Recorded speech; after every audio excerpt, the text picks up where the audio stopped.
water is just dropping from my first video has ended. Yeah, water is just dropping from water is dropping from my clothes. I'm very wet, completely wet, like I had been soaked. So we are following the highway. We went down past Total, we crossed the road and direct into the police station. So remember, this is a Corona period.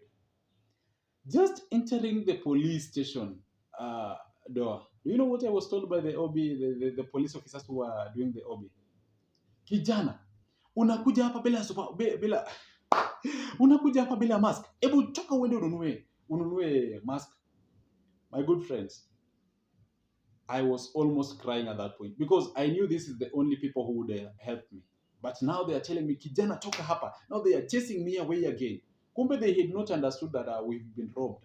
So I didn't talk. I just the knife that those that had ilinipata kidogo ikanikata kidogo. The knife had slightly cut me. You can even see the scar. You can even see the scar from my finger. Allow me to show you very well if you can see it. You can see this is a scar. At this point, this is a scar. So it was oozing blood. The blood was dropping.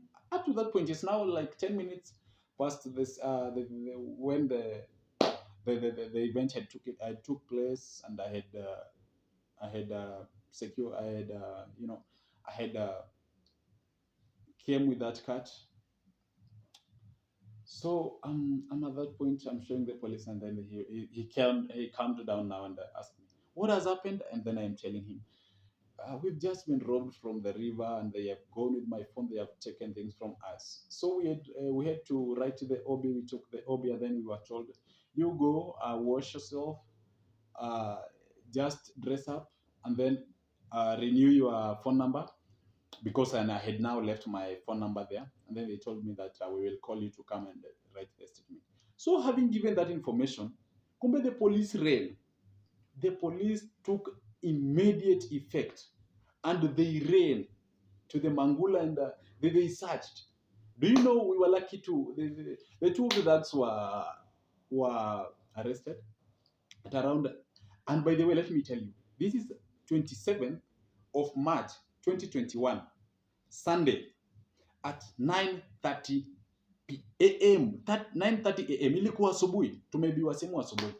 So guys, nikaenda kwa nyumba nikaoga. You can imagine ni asubuhi ni mchana na hakuna mtu angetusaidia. Na ilikuwa tu karibu na town. So we went back to the house. I had to dress up. I remember nguo zangu zilikuwa chafu, maji ya Mangula bana ilikuwa chafu. So the water was too dirty and I was just like smelling. I was like tinting. I was thinking. Now I took shower, I renewed my small I renewed my phone number, and I borrowed a phone from the neighbor, Mama Rayo, big up sana. Siku moja nitakuja tuko kukumbuka. Mambo ikienda vizuri kwa life, Mama Rayo, you did a very big favor in my life when I was schooling in University of Eldoret. So nitakukumbuka siku moja, by the way ulicheza role kubwa sana kwa life yangu. So the lady, the woman gave us her phone. Imagine she had to switch her off her phone, and he gave us her phone so that we would wait the call from the police. I had not reported this to my parents yet. It's now around 11 a.m. Um, we received a call now at around 11:30 a.m. that, are you Jackson to write it? And then I'm telling them yes. And then they are telling me, can you rush to the police station? We want you to come and write the statement. So we rushed to the police station. And we did the statement. Shortly after writing the statement, two thugs are brought in, and then they are also recording their statement. We are not allowed to talk to them. We are not allowed even to see them. They had just been covered, but because of our integrity, I don't know whether we are sharp or what, we were able to see. And then I saw one of them had a swollen lip, and then I knew this is the one I threw my blow to. This is the one I kicked. This is the one who had stolen from us. And then we wrote it, and then we were told that now you remain outside. It was a very big process because later in the day, and then they are just mixed in the cell.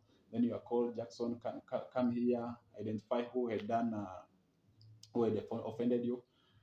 At this point, you asked to identify who had offended you. My friend, I remember they had been arranged in just in a line facing us. Then you are told to identify who had offended you. So I would identify the first one by the blow, the swollen lip. The second one, of course, I would identify him because he was too harsh in the river. So we identified them. It's called the parade. I don't know parade the identification that is. So we went home. I cannot talk of what followed unless unless it's important. So of course they were arraigned in court. All the procedures followed. They had to call me so many times while they were in cell. Jackson, oh forgive us. We admit that yeah we are the ones who robbed you. We are ready to return your phone. They told me so many things. At some point they would ile kunitishia. Yeah, unajua ile kunitishia like inaitwaje na English mtu akikutishia. So yeah, um, they would tell me, Jackson, we are ready to return your phone and so many things and so forth and so on. We went to court. Kitu iliniboo ni kwamba wananiambia tuko wako tayari kunisamehea, alafu ikifika not kunisamehea, kuadmit na na kunirepay. But ukifika kotini wana object, wanasema hapana, we didn't steal from you, you don't even know us. They are asking so harsh questions. So then I knew I'm not going to forgive them. Okay, I'm going to forgive them from my heart because even today as I'm speaking to you, I've forgiven them because I already have moved on with my life. But now you see, I would have forgiven them, like I would have released them from the court, only to follow the court procedures and then release them from there, and then they are going to pay me back my phone. But my friends, I want to tell you, these guys, we in call we are talking very well, but when we go to the court chambers, they are very harsh to me. So I knew these guys are not good guys. So we went there. They were arraigned. The police came. He gave his testimonials. Yeah, it went on. I think I think the guys. I think the guys were convicted. And up to date, I've never known what has ever gone, what's going on because I'm tired guys. Nimetoka kuwapea history, so sijawahi jua nini iliendelea because I had to go and buy my another phone. Nilijinunulia simu na sikujua kwamba ninaweza sema wanibaie simu nyingine, so hivyo ndio ilifanyika, but maisha lazima yaendelee. So my people who are still in the villages like I was then, mi sikuwa nimewahi enda town. The only town nilikuwa nimewahi karibia ni Nakuru town, na nikupita pale chini Kingdom Seekers, uchukue gari nyingine iko hapo katikati ya jiji, ile Naivas ya chini ya Nakuru town, sijui hiyo place inaitangwa aje. Pale pako na stage ya Marigat, nichukue ama stage za kupandia probox za Konga, nichukue gari hapo niende Baringo, ama nikuje Tao biashara center, niingie hadi hapo sokoni kidogo, nichukue gari niende home. So mimi sikuwa najua hadi hizo ma places za Amerika, sijui yuko Wafraha, huko sijui Langalanga, mimi sikuwa nimewahi tembea. So town nilikuwa tunapita, but when I came to Eldoret town, nilipatana na hiyo changamoto, simu ikaenda na kukakuwa hivyo. So I want to give you one and see my minutes are so much gone. I want to give you one advice. Guys, maybe hata kama unajua Tao aje, I want to give you an advice.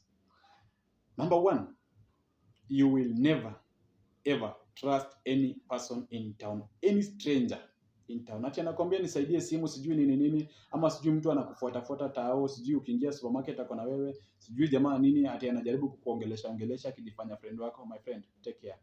Number two, huyo mtu mwenye ni stranger, hata kama ni ndugu yako, hata kama sijui ni nani wako, bora tu mmekaa bila kuongeleshana naye, hata kama mnajuana, my friend, those people they can set you up and you lose your things. I've gone to the police station. I've met so many people who are crying there.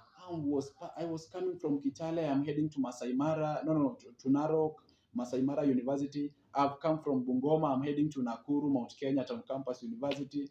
I'm coming from Nairobi. I was heading to Bungoma. I was heading to Kitale. I was heading to Kapenguria. But on reaching here at Eldoret, I don't know how I've lost my things. I do not have anything, not even my phone. I've lost everything. So guys, take care. Whenever you visit any town, no matter who the person is, no matter whether you've traveled with him, mmekuja kwa gari mkajuana, sijui ni dem, sijui ni nini. My friend, there is no friend in town. Be cautious, be warned, because eventually you will lose your things, you will lose your belongings, and nobody will help you. You will go report to the police station. The police station, of course, they'll take charge. You will write statement. You will take an OB. They'll take charge uh, as to their capacity, but they are not going to return your things, even if the people are going to be arrested. But of course, they'll have wasted your time. They'll have inconvenienced you. So many things will have happened.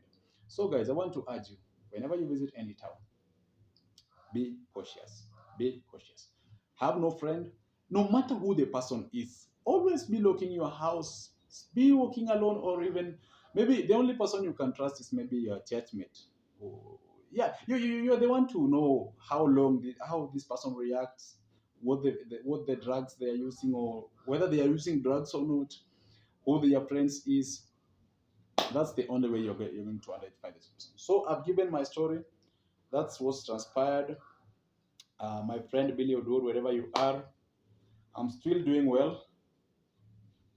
Simu ilienda, yangu pia sijawahi pata, yako najua pia hujawahi pata.